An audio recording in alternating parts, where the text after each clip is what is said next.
नमस्कार, मैं रघुनाथ प्रसाद आज अपना 29वां वीडियो बहुत ही ज्वलंत मुद्दे जो मेडिकल की सीट एमबीबीएस, बीडीएस और एमडी, एमएस से संबंधित नामांकन को लेकर है उस पर व्यक्त कर रहा हूं। जैसा कि हम सभी लोग जानते हैं कि प्रत्येक राज्य में जो भी सीटें होती हैं एमबीबीएस, बीडीएस की और उसका पीजी कोर्स एमडी, एमएस की, उसका 85% सीट एमबीबीएस, बीडीएस का स्टेट कोटा में रहता है और 15% सीट ऑल इंडिया कोटा में चला जाता है जो सेंट्रल पूल कहलाता है। और पीजी कोर्स जो एमडी, एमएस का कोर्स है उसका 50% स्टेट और सेंट्रल पूल में जाता है। जहां तक 85% यूजी कोर्स का अर्थात एमबीबीएस, बीडीएस सीट का है उसमें कोई कंफ्यूजन नहीं है। प्रत्येक राज्य सरकारें अपने यहाँ जो उनका रिजर्वेशन पॉलिसी है सभी वर्गों के लिए उस तहत वो अपना काउंसलिंग करती हैं और नामांकन करती हैं।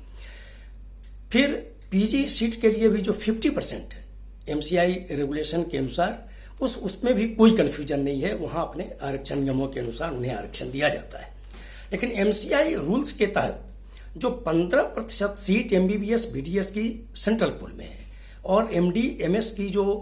50% सीट सेंट्रल पूल में है उसमें जाकर दिक्कत हो रही है, विशेषकर ओबीसी को। जैसा कि मैं बतलाऊं कि 31 जनवरी 2007 को एक निर्णय माननीय सर्वोच्च न्यायालय के 3 सदस्यीय पीठ के द्वारा किया गया जो अनुसूचित जाति और जनजाति के सेंट्रल पूल अर्थात ऑल इंडिया कोटा के एडमिशन के लिए था। उसमें यह निर्णय हुआ कि सरकारी नौकरियों की तरह अनुसूचित जाति और जनजाति के कैंडिडेट को मेडिकल के आरक्षण में भी 15% और 7.5% सीटें आरक्षित रहेंगी। लेकिन यही स्थिति बैकवर्ड क्लासेस कैंडिडेट्स के लिए अभी तक ज्यादातर राज्यों में समझता हूं कि शायद नहीं है जो नियम है अभी, जिसके कारण बहुत से राज्यों में आक्रोश है। और इस मामले में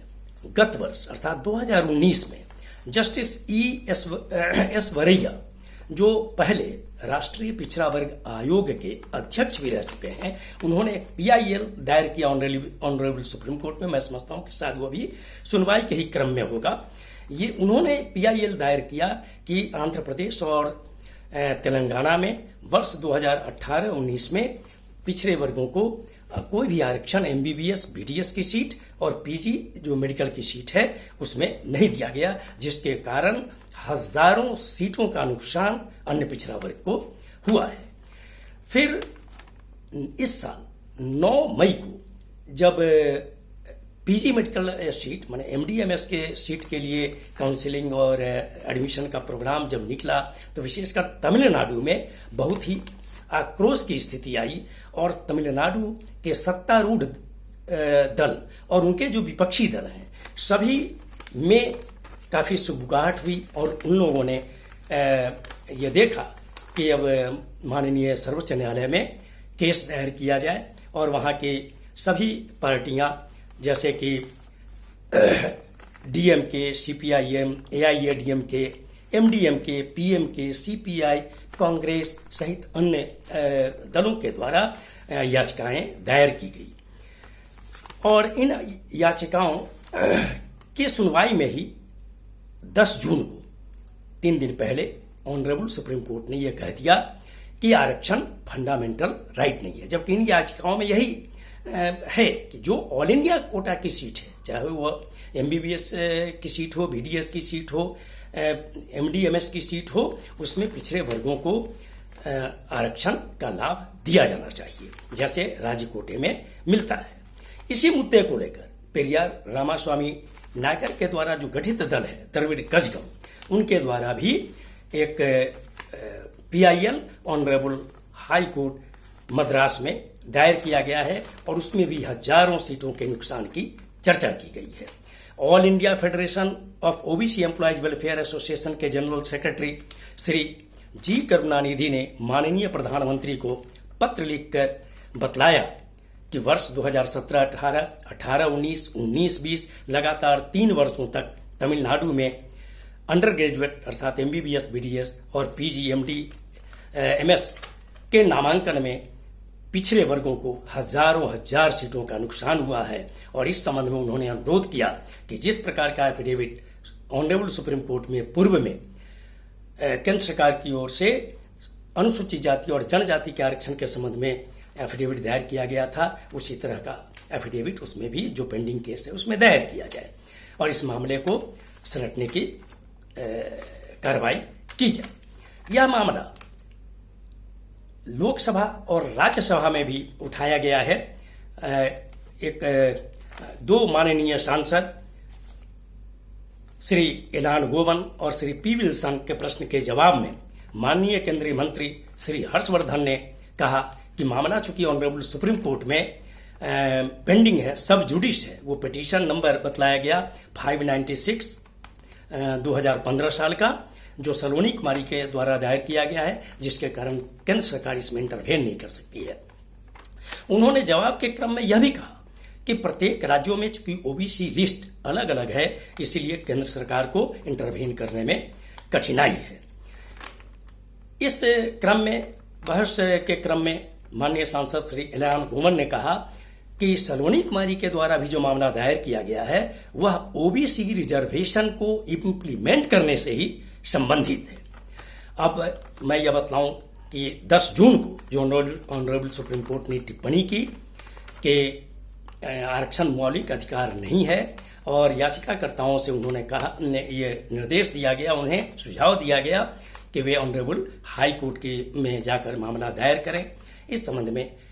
बहुत सी प्रतिक्रियाएं राजनीतिक दलों की ओर से आनी शुरू हुई है। बहुत से राजनीतिक नेताओं ने अपनी प्रतिक्रियाएं दी हैं,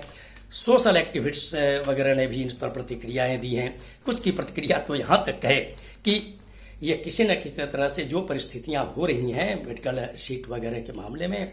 ये बहुत ही दुखद है। मैं भारतीय नागरिक के रूप में मैं ये कहना चाहूंगा कि यह ठीक है कि आरक्षण मौलिक अधिकार नहीं है, लेकिन यह संवैधानिक अधिकार तो है ही, क्योंकि संविधान का अनुच्छेद 15(4) और 16(4) स्पष्ट रूप से इसकी व्यवस्था करता है। 15(4) में अनुसूचित जाति, अनुसूचित जनजाति और सामाजिक शैक्षणिक रूप से पिछड़े वर्गों के विकास के लिए राज्य सरकारें कदम उठा सकती हैं, व्यवस्था कर सकती है। और आर्टिकल 16(4) में है कि सोशली और एजुकेशनली जो बैकवर्ड क्लास के हैं उन्हें नौकरियों में भी आरक्षण की व्यवस्था सरकार कर सकती है। अब मेरा ये अनुरोध है सभी राजनीतिक दलों से और विशेषकर सोशल जस्टिस से जुड़े सभी राजनीतिक दलों से कि अब ये वक्त आ गया है कि माननीय प्रधानमंत्री के सामने ये बातें पुरजोर तरीके से रखी जाएं और केंद्र में, संसद में भी इन बातों को रखा जाए कि अब वक्त आ गया है कि आरक्षण जैसे संवेदनशील मुद्दे को संविधान की 9वीं अनुसूची में रखा जाए, ताकि अन्य 284 कानूनों की तरह ये भी जो एक्ट पार्लियामेंट से पास हों वो जुडिशियल रिव्यू से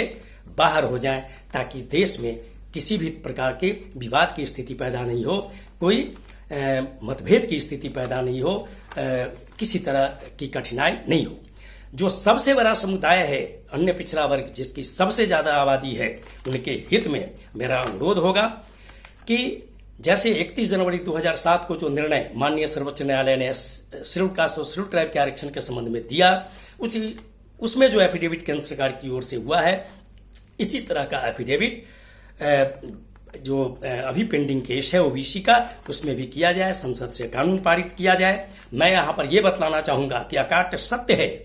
कि अनुसूचित जाति, अनुसूचित जनजाति और पिछड़े वर्ग की सूचियां सभी राज्यों में अलग अलग हैं। इसी प्रकार इनके प्रतिशत आरक्षण के प्रतिशत भी अलग अलग हैं। तो जब SC/ST के लिए प्रक्रिया अपनाई जा सकती है 15 और 7.5% आरक्षण की यूजी और पीजी मेडिकल सीटों में, तो ओबीसी के लिए भी 27% आरक्षण की व्यवस्था की कार्रवाई केंद्र सरकार करे। यह मेरा एक भारतीय नागरिक के रूप में अनुरोध है। यह वीडियो आपको अच्छा लगा हो तो लाइक करेंगे, शेयर करेंगे, सब्सक्राइब करेंगे और बेल आइकन को टच करेंगे, ताकि मेरे अगले वीडियो का नोटिफिकेशन आपको जल्द से जल्द मिले। आप सभी लोगों को बहुत बहुत धन्यवाद। जय हिंद।